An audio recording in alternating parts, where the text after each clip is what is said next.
Well, hello everybody, and welcome to Melbourne Youth Orchestra Presto PD. My name is James Le Fevre. Today, joined by Rick Keenan, we are talking setting the standard. We're talking the fact that it starts with you. Rick, I was giving this a bit of thought, and I thought the most important thing to do with setting the standard is to role model the types of behaviours and practices that we want to see from our players in our ensembles.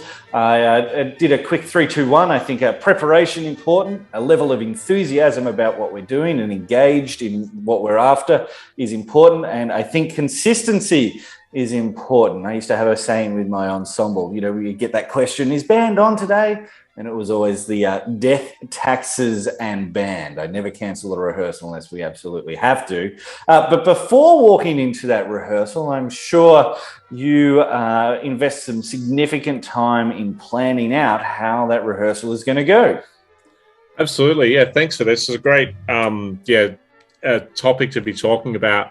I think role modeling obviously is the real key, isn't it? Because what we have that's a bit different in some other ways to education is the fact that we are just as much active participants in the rehearsal as what our students are. So we don't really have a chance to sit back and, set something, can observe it, and then kind of work from there. We're always doing at the same time as analyzing what the students are doing to work out what the next, important part of the rehearsal, where we should go with it.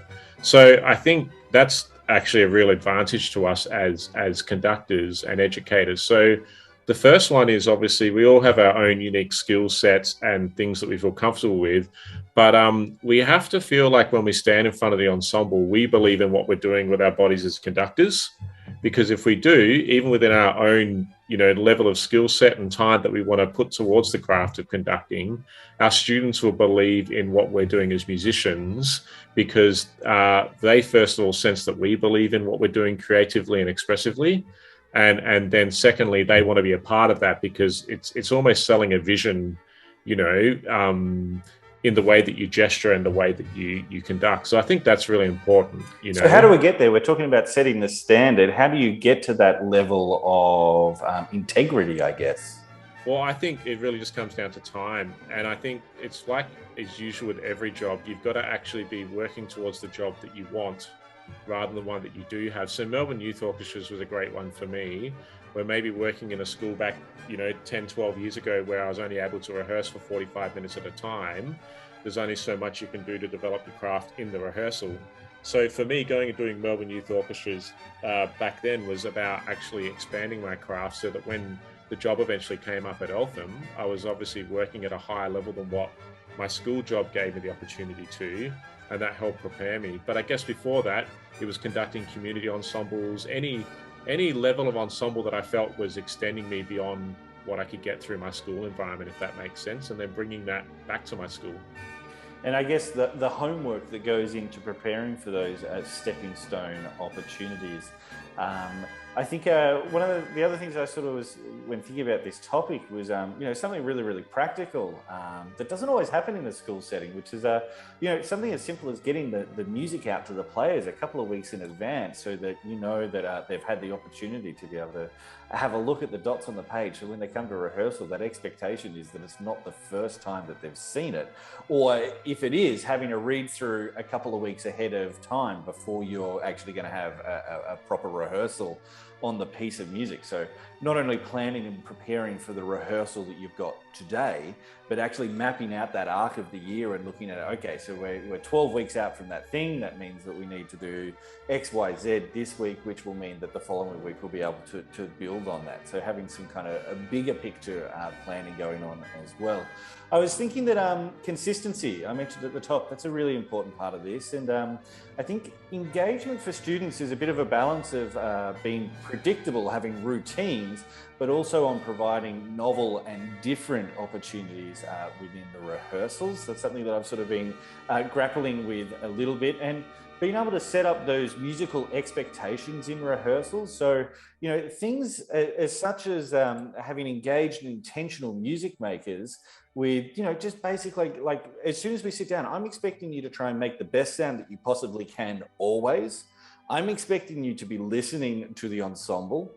the people next to you, the people in front, behind, your section, the whole ensemble. I'm expecting you to play with the highest level of accuracy and in tune that you possibly can.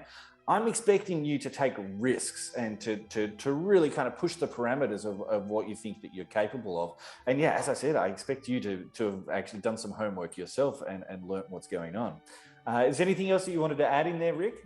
Yeah, based on what you just said, there's a few dot points that I put at the top of all of my rehearsal plans to try and also remind myself about the type of vibe that I want. So the first one that I find that I need to remind myself before I go into each rehearsal is to keep it a relaxed but focused atmosphere. I find the combination of those two words are really important, relaxed but focused.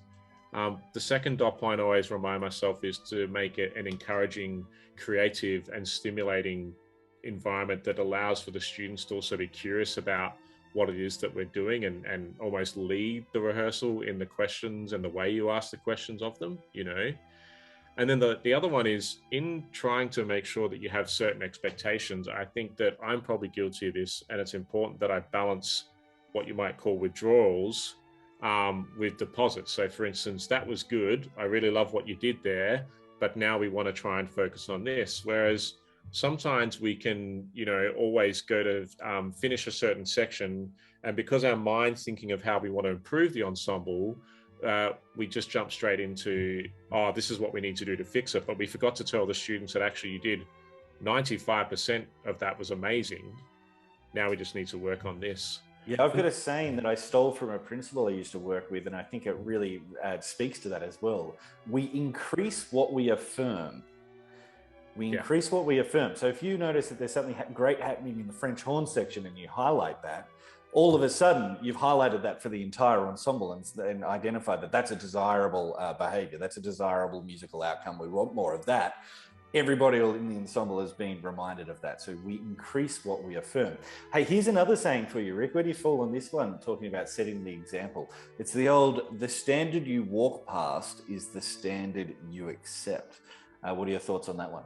Absolutely. And I think that comes down to passion, doesn't it? So it might be like, for instance, that maybe they haven't achieved what it was that you were looking for. But if we're always looking at it from a perspective of like, we're passionate about what we do this because we love it, and that we want to find the best version of ourselves each and every rehearsal. I think that's one of the keys is I remind my students and myself that each rehearsal is actually the most enjoyable period of what we do, and then we just happen to do concerts at the end of it to share all this great music that we play every week with people outside of our four walls. But essentially it starts with, if we're all invested in doing the best that we can in any given moment, that the rehearsals are actually, you know, great moments every single week. Yeah, I've done some thinking about this one, and I totally agree with absolutely everything that you've said. And I go one step further with that. You know, as a conductor on the podium, there are times that you have to make a decision to let things go for the good of the rehearsal, for the good of the humans in front of, for the good of yourself. Like, there are only so many times we can work on that, flutes, until there's no point us bashing that anymore. It's not going to get any more in tune by just looping it and looping it and looping it. We've got work that we need to do. We need to do something different. You know, that might be some unfinished business. We're coming back to that, but we do need to keep moving on. But one thing that I think that is really important not to compromise on is the cultural expectations. So we start on time, we set up and we pack up. You know, I've spoken to a few different people about how that should work, and I don't know how you guys do things, but is it the sort of thing where everybody's rostered on one week, or the section leaders have to make sure that everybody's pulling their weight, or is it each for their own? Have you got a thought on set up and pack up? How does that roll? I think it's depending on which group of students you're talking about. So if I'm talking about my training band, to start off with, I have to have an active role in training them how to do it for themselves each week. And then what you notice after a while is you step back and it just happens, you know? Yeah. When it comes to my symphonic band, which are the most senior kids, I actually don't walk into the room until they know to play the tuning note, which means that it's time for rehearsal to start. My office is next door. And I've actually deliberately made that a distinction so that when when I go to start the rehearsal, it hasn't gone from talking to them about this chair needs to go here or grab this music or whatever, but we walk in the room and the first thing I talk about is music. Now, I'm not, standing off to the side being a maestro. I go into the room before they do, say about half an hour beforehand. I write on the board what we're covering for the rehearsal. Everyone knows where I am in my office. But I think sometimes when you're working at that higher level of musicianship, it's important to separate yourself from the teacher versus the conductor. And that's one way that I find it allows me to come in fresh, and I'm here to conduct right now. And maybe later in the rehearsal or during the break or at the end of rehearsal, that's when I might talk to you about logistics or teaching. But you then have to rely on the training that you've done with those students in the past to be the leaders that make that happen. The other thing that I think is really important, growth mindset. So we're there, a lot of us working in education, and I would argue that anybody who's a conductor is working in education, no matter how old or experienced the players in front of us are, to a degree, I guess. But that need for, I think, students to see you continuing to hone your craft, for you to seek feedback from the players in front of you. Was it more helpful if we did it like this, or did it work if we did it like this? Appropriate to the level, of course, but that need for students to see us upskilling and still working on our craft, creating lifelong music learners, I think role modeling, that's important. Have you got some thoughts on that? Yeah, so I think it comes down to the fact that you're a leader and a collaborator. So at the end of the day, you can't be wishy-washy and hand it completely over to students to run the rehearsal. But you also need to be able to allow them to shape the direction that you're going in and remind them that that's what it's a part of, So one of the things that I was guilty of doing and would still do sometimes is when I ask my students questions, I'm waiting for them to tell me the right answer that I think I need to hear based on what I've told them previously. Whereas what I do now is I literally just ask them a question about, what did you think about that chord? And it's open enough that I can get 5 or 6 different responses. And when I get those responses, I'm like, that's great. Anyone else got something? That's great. Anyone else got something else? What do you think about that? Whereas I think I'd fallen into that kind of trap of master and student, where it's nope, that's not what I'm talking about. And you've got a thing in your head of no, I wanted to hear about how I should adjust the third because it's a major chord.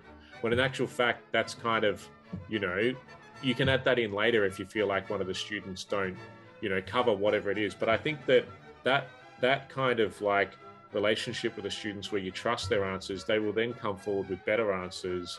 I'm always contradicting myself, but more informed answers that lead the rehearsal in a direction that takes, the pressure off of you to be the only one in the room that's thinking about how we can improve, and give them room to surprise you. They often come up with great things, And you're adding extra sets of ears in the room to be able to benefit the entire ensemble. Great. Hey, Rick, we're almost out of time. Thanks so much for joining us. And folks, if you're watching this, please stay tuned. More Melbourne Youth Orchestra Presto PD coming to you soon. Thanks so much, Rick. My pleasure. Thanks for asking me.